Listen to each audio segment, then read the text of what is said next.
Je ne vous apprends rien en disant qu'au football, avoir un bon équipement est essentiel. Et si, comme moi, vous avez commencé à jouer au football dans les années 90-2000, alors vous avez forcément connu ces énormes blocs qui couvraient l'intégralité du tibia, accompagnés de leur légendaire chevillère, aussi difficile à oublier qu'à porter. Pourtant, de nos jours, de nombreux joueurs arborent des protèges tibia de taille réduite, voire quasi inexistants. Et tout porte à croire que le temps des immenses blocs est bel et bien terminé. Alors que s'est-il passé? Pourquoi nos protèges tibia ont-ils autant rétréci? Le protège tibia existe dans le football depuis 1874, à l'initiative de Sam Wheeler Widdowson, joueur de Nottingham Forest, qui dépose le premier brevet en s'inspirant directement du cricket.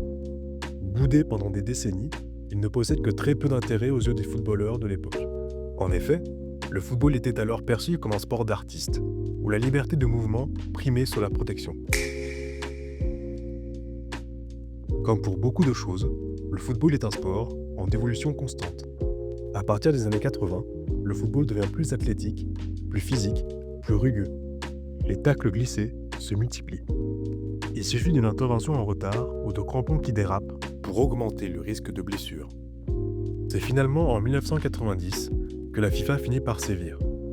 Le port du protège tibia devient obligatoire pour tous les joueurs lors des matchs officiels. Une règle qui s'applique encore aujourd'hui. Mais ce que peu de gens savent, c'est qu'elle ne fixe aucune taille minimale.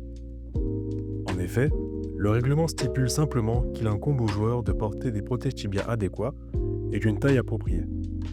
Une notion qui reste encore floue à ce jour, et c'est précisément sur cette ambiguïté que tout se joue.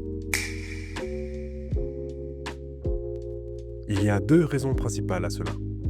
La première, pour des raisons de performance. De nos jours, les protèges tibia sont conçus avec des matériaux plus légers, plus confortables et plus solides. Et certains joueurs peuvent même bénéficier de modèles sur mesure.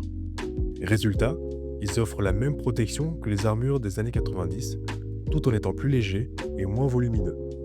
La seconde, pour des raisons de confort et de liberté de mouvement.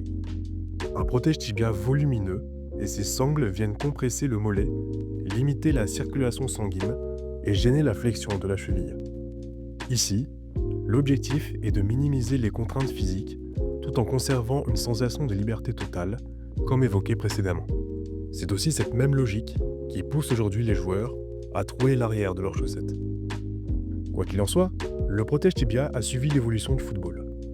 En passant des blocs géants de l'époque à la carte de crédit glissée dans la chaussette, il nous reste encore à savoir s'il s'agit d'un progrès ou bien d'un risque assumé.